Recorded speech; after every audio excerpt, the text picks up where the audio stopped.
ধারানগরের রাজা মহাবল, সৎ, বুদ্ধিমান, বিচক্ষণ রাজা। রাজার এক মেয়ে নাম জয়ন্তী। রূপে গুণে অমন মেয়ে পাওয়া ভারী দুষ্কর। দেখতে দেখতে ছোট্ট জয়ন্তী বড় হয়ে উঠল। মহারাজ, দেখতে দেখতে জয়ন্তী তো বড় হয়ে গেল। এবার ওর বিবাহের বন্দোবস্ত করুন মহারাজ। যুবরাজ, তোমার কি মত? আমারও সেই একই মত, তবে আমার একটু অন্যরকম ইচ্ছা আছে বোনের বিবাহের ব্যাপারে। মহামন্ত্রী, আপনার কি মত? আমি যুবরাজের সাথে একমত মহারাজ। বেশ, তবে তাই হোক। আগামী পূর্ণিমা তিথিতে আপনি রাজকুমারীর স্বয়ম্বর আয়োজন করুন, আর এই কথা পার্শ্ববর্তী সমস্ত রাজ্যের রাজার কাছে দূত মারফত পাঠিয়ে দিন খবর। যথাজ্ঞা মহারাজ।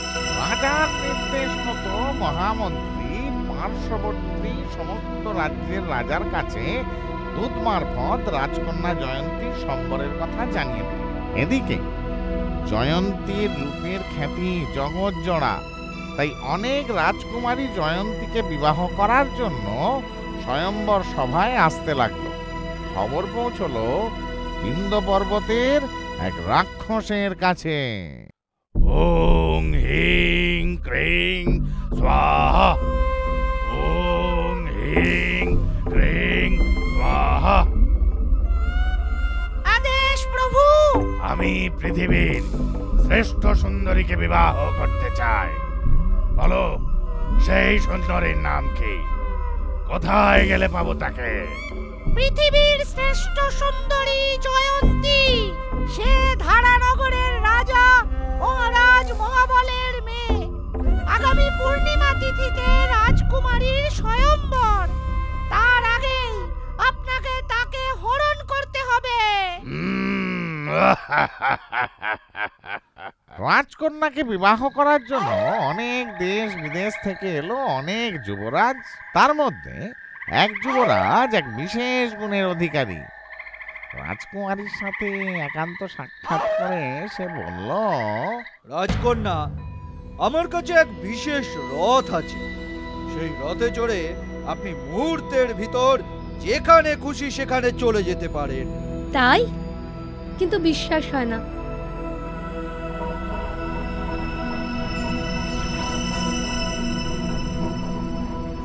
চলুন, আপনাকে আমার রথে চড়িয়ে সারা পৃথিবী ঘুরিয়ে আনি। বেশ, চলুন তবে। রাজকুমারী, আমি এক বিশেষ গুণের অধিকারী। কি গুণ যুবরাজ? আমি যোগ সাধনায় বহু দূরের বস্তু নিমেষের মধ্যে খুঁজে বের করতে পারি। অপর এক যুবরাজ আর এক বিশেষ গুণের অধিকারী। সেই গুণ হলো সে শব্দভেদী তীর মেরে ক্ষুদ্রাতি ক্ষুদ্র কীট পতঙ্গ থেকে শুরু করে বৃহৎ আকার রাক্ষস পর্যন্ত অনায়াসে মারতে পারে। এসে গেল স্বয়ম্বর সভার দিন। মালা হাতে রাজকুমারী উপস্থিত রাজসভায়, কিন্তু ঘটল এক অঘটন। রাজকুমারী আমার, ওকে আমি বিয়ে করব।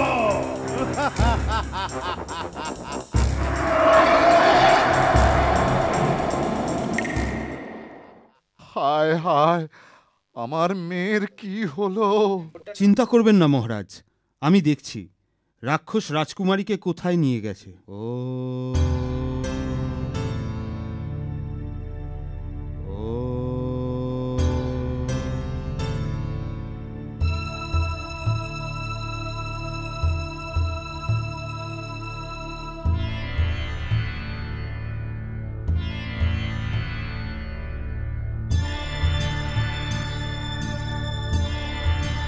মহারাজ, রাক্ষস রাজকুমারীকে বিন্ধ্য পর্বতের গুহায় আটকে রেখেছে।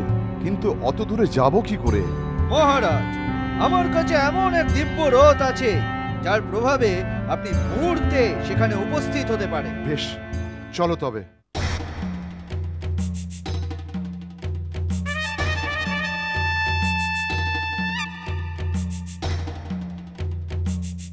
ওই যে মহারাজ, ওই যে রাজকুমারী।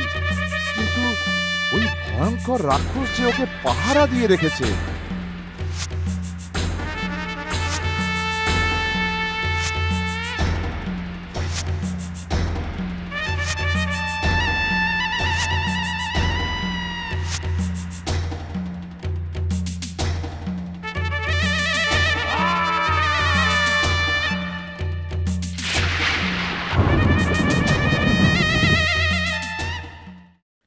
এরপর রাজকুমারীকে নিয়ে রাজা ওই 3 যুবরাজের সাথে দিব্য বিমানে চড়ে রাজধানীতে ফিরে এলো। আচ্ছা মহারাজ, বলুন তো ওই 3 যুবরাজের মধ্যে রাজকুমারীর স্বামী হবার উপযুক্ত কে?